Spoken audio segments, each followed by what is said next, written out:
विष्णु भगवान की जय हो, विष्णु भगवान की जय हो, लक्ष्मीपति की जय हो, लक्ष्मीपति की जय हो। प्रजापति कश्यप की 2 पत्नियां थी, एक का नाम दीति और दूसरी का नाम था आदिति। आदिति की संतान देव यानी सूर थे और दीति की संतान थे दैत्य यानी असुर। दोनों में आपस में बनती नहीं थी। वो दोनों बात बात पर आपस में लड़ते झगड़ते रहते थे। देव सूर सरग्राम पुराणों में प्रसिद्ध है। देवों के गुरु थे आचार्य बृहस्पति और दैत्यों के गुरु थे आचार्य शुक्र। इन दोनों के विचारों में मित्रता थी। देवों का राजा इंद्र था। देवगण विलासी थे। एक बार दोनों पक्षों में घोर युद्ध हुआ। युद्ध में असुर हार गया, परंतु आचार्य शुक्र ने संजीवनी बेधा द्वार दैत्यों को जीवित कर दिया। संजीवनी बेधा को संजीवनी वाणी भी कहा गया है। आचार्य शुक्र की वाणी में अजोस भी था और तेजस भी। रणभूमि में हारे हुए दैत्यों में अपनी वाणी से आचार्य शुक्र ने अजोस और तेजस से साहस का संचार कर दिया। उन्होंने मुर्दा में जान फूंक दी। वो फिर से चौगुनी साहस और वीरता के साथ देवताओं से लड़े और उनको पराजित कर दिया। देवराज इंद्र अपनी नगरी छोड़कर भाग गए। बाकी बचे देवताओं असुरों के भय से मारे मारे फिरने लगे। देव माता आदिति अपने पुत्रा की ऐसी दशा देखकर व्यथित हो गई, जो स्वाभाविक ही था। उसने अपनी मनोदशा अपने पति प्रजापति कश्यप को सुनाई। प्रजापति ने उसे धीरज बांधते हुए कहा, देवी आदिति तुम्हारी व्यथा भगवान विष्णु ही दूर कर सकते हैं। तुम उन्हीं की शरण में जाओ। मृगुवंशी ब्राह्मणों ने दैत्य राज बलि को महान प्रतापी बनाकर देवों को परास्त कर दिया है। अब भगवान विष्णु ही देवों के सहायक हो सकते हैं। तत्पश्चात प्रजापति कश्यप ने उसे आदिति सत्कार की महिमा के विषय में बताया और पूछा, आदिति तुम्हारे घर से कोई अतिथि कोई सच्चा ब्राह्मण बिना सत्कार पाए लौट तो नहीं गया? क्योंकि ऐसा माना गया है कि जय अतिथि की उपेक्षा से सादा मंगल ही होता है। आदिति ने कहा, नहीं स्वामी, ऐसा तो मेरे घर में कभी नहीं हुआ। सभी अतिथियों का मैंने हमेशा स्वागत सत्कार किया है, फिर भी ना जाने क्यों इस घर को लक्ष्मी और विजय भी छोड़कर चली गई है। मैं क्या कारण बताऊं? आप तो प्रजापति है। सभी प्रजापतियों ने पर एक समान स्नेह करते हैं। तब मेरे पुत्रा पर भी आपको कृपा करनी चाहिए और ऐसा मार्ग बताना चाहिए जिसमें वो पुण्य अपना खोए हुआ वैभव प्राप्त कर सके। महर्षि कश्यप ने कल्याण कामना करते हुए आदिति से कहा, मार्ग तो एक ही है और वो है भगवान विष्णु की अनाय भक्त। तुम उनकी ही उपासना करो, तुम्हारे तप से भगवान विष्णु प्रसन्न होकर तुम्हें ऐसा वर देंगे कि तुम्हारे पुत्र का सब प्रकार से कल्याण होगा और उनके सारे दुख दूर हो जाएगा। जैसे महर्षि ने बताया, आदिति ने उसी के अनुसार जप और तप किया। परिणामत भगवान विष्णु प्रकट हो गए और आदिति को वरदान दिया कि वो सवाय पुत्र के रूप में आदिति के गर्भ से जन्म लेंगे। वरदान के फल स्वरूप आदिति के गर्भ से जो पुत्र उत्पन्न हुआ वो वामन था। वामन के परम तेज के समान बड़े बड़े ब्रह्म ऋषि तेज रहित हो गए। बटुक वामन ने एक दिन सुना कि असुरराज बलि भृगु वंशी ब्राह्मणों द्वारे अश्वमेघ यज्ञ करा रहा है। नर्मदा के तट पर भृगु कच्छ क्षेत्र में, जिसे आजकल भरोंच कहते हैं, वामन वहां पहुंचा। बटुक बालक को देखकर सारे ब्राह्मण और बड़े बड़े ऋषि मुनि संत भीत हो गए, जैसे उनका तेज चला गया हो।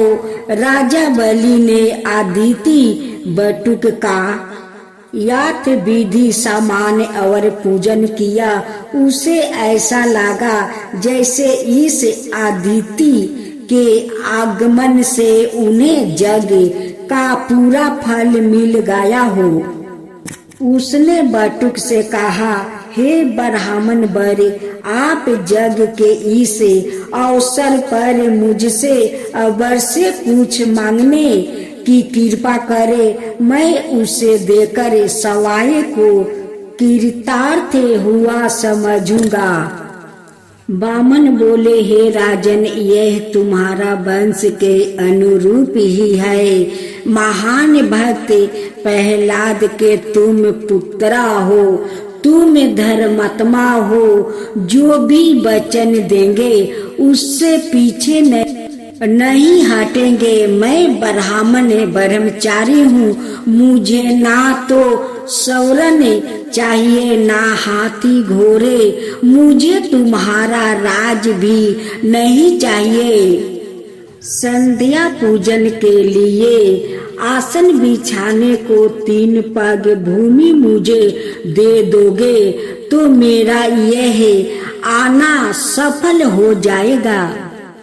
राजा बलि को आश्चर्य हुआ कि भला यह भी कोई दान है, यह बालक है, इसने विवेक से काम नहीं लिया, केवल थोड़ी सी भूमि मुझसे मांगी है। उसने बटुक वामन से कहा, हे ब्राह्मण देवता, आपने जो कुछ मांगा है उसे दान तो मेरे लिए बहुत सरल है। भला 3 पग भूमि भी दान में देने की कोई वस्तु है? आप मुझसे कुछ और मांगिए, कोई राज्य, कोई नगर, गोये रहने के लिए वैभवशाली आश्रम, आप जो मांगेंगे मैं तुरंत दे दूंगा। वामन बोले, असुरराज, मैं ठहरा एक ब्राह्मण, मुझे ना तो धन से मोह है ना ऐश्वर्य से, मुझे तो सिर्फ प्रभु की आराधना करने के लिए 3 पग भूमि की ही आवश्यकता है। जग अथल में दैत्य गुरु शुक्राचार्य भी बैठे हुए थे। वो अपनी अंतर्दृष्टि से सब समझ गया। उनको लगा कि यह बटुक छल कर रहा है, यह सामान्य ब्राह्मण नहीं है, यह तो विष्णु का रूप है। उन्होंने राजबलि को समझाया कि इस ब्राह्मण की बातों में मत फंसो, अनाथ पूरी तरह छले जाओगे। यह ब्राह्मण तुम्हारा सर्वोहरण कर लेगा। परंतु राजा बलि ने हाँ कह दिया। वो इनकार करके पाप का भागी बनना नहीं चाहता था। गुरुदेव शुक्राचार्य ने फिर भी उसे समझाते हुए संचेत किया, सुनो दैत्य राज बलि, यदि कोई याचक आए और बिना विचारे ही उसकी मनोवांछित मांग पूरी करने के लिए हाँ कह दिया जाए तो ऐसा करना धन की अपकीर्ति है। ऐसी समय पर दिया हुआ वचन भंग करना अवश्य अपयश का कारण है।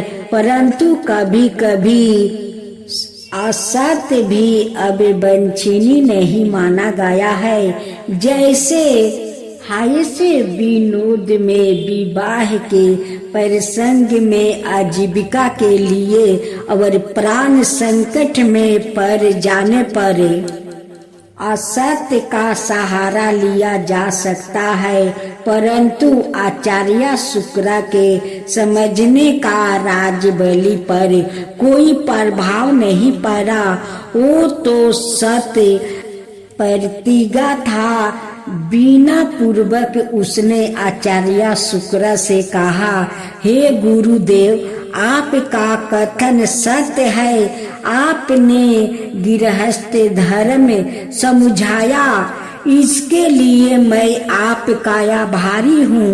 परंतु संसार के प्रथम सत्यग्रही प्रहलाद का पुत्र हूँ। मैं सत्य से डरने वाला नहीं हूँ। मैंने जो वचन दे दिया सो दे दिया। अब मैं पीछे नहीं हटूंगा, चाहे मैं सबर सब ही क्यों ना चला जाए। मैं किसी भी दशा में ना कहने वाला। ना ही राजा बलि की बात सुनकर शुक्राचार्य रूठ होकर चुप हो गए, पर मन ही मन शिष्या का प्रति प्रतिज्ञा होने पर प्रसन्न भी हुआ। शुक्राचार्य की बात ना मानकर जब राजा बलि को सत्य पर दुरीद देखा तो बामन ने उसकी प्रशंसा करते हुए कहा, हे राजन, तुम्हारे कुल में सभी उदार और दानी हुए हैं। तुम्हारे पितम्बे प्रहलाद की निर्मल कीर्ति संसार में जगमगा रही है। अब तुम मुझे मेरी मांगी हुई 3 पग भूमि का विधिवत दान करो और बताओ भूमि कहाँ दे रहे हो। राजा बलि बोला, कहीं भी ले लीजिए। बीरबल, धरती के जिस स्थान पर आप अपना पैर रख देंगे वही भूमि आपकी हो जाएगी। तब बटुक बामन ने अपने असली स्वरूप का परिदर्शन किया। देखते ही देखते उसका शरीर इतना विशाल हो गया कि सिर्फ धड़ के कुछ हिस्से को छोड़े उसका शेष शरीर बलि और वहाँ उपस्थित अन्याय व्यापितों की नजरों से उलझल हो गया। बामन का सिर अंत आकाश में और पैर रसताल पाताल लोक में पहुंच गया। पहले ही पग में उसने समस्त पाताल लोक को लांघ लिया। बामन का दूसरा पग 7 लोकों का लांघता हुआ 7 लोग तक पहुँच गया। राजा बलि का राज स्वर्ग लोक तक ही तो था। तीसरे पग को रखने के लिए जब जगह नहीं मिली तो बामन ने बलि से पूछा, राजन तुम्हारे राज की समीप तो समस्त हो गई, अब बताओ मैं अपना तीसरा पग कहाँ रखूं। राजा बलि ने एक क्षण भी विलंब नहीं किया। उसने अपना मुटुक उतारा और दोनों हाथ जोड़ कर बटुक नारायण के आगे नतमस्तक हो गया। वो बोला, हे ब्राह्मण देवता, आपने यह पैर मेरे सर पर रख लीजिए। बामन ने अपना चरण उसके सिर पर रख दिया। बलि धन्य हो गया। उसी समय वैकुंठ लोक से आकर प्रहलाद वहाँ उपस्थित हो गए और उन्होंने अपने पुत्रा पर प्रसन्न होकर कहा, बस्त बलि तुम धन्य है। विश्वतामा नारायण श्री हरि ने सवाए प्रकट होकर तेरे मस्तक पर अपना चरण रख दिया है। तब बटुक नारायण ने सबर दानी राजा बलि को वरदान देते हुए कहा, हे दानवीर बलि, तुमने मेरी दुर्जय माया को भी जीत लिया।